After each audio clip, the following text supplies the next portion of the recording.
got a Phantom 3 drone, so you can play with the cars and do some cool stuff. And I got a little video from my house from the top, so I'm gonna show you. It's pretty quick. That was my second flight. It's very windy, and the first flight I got scared. And never hesitate. Look what happened.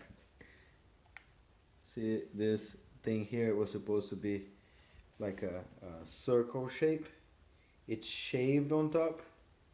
See, this is circle, this is like a oval, and this is shaved.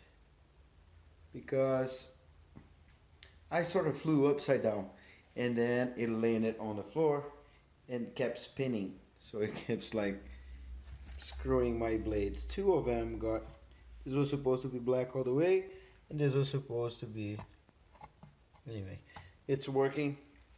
And then I took it to a park. Actually, that was the second flight. The park was awesome.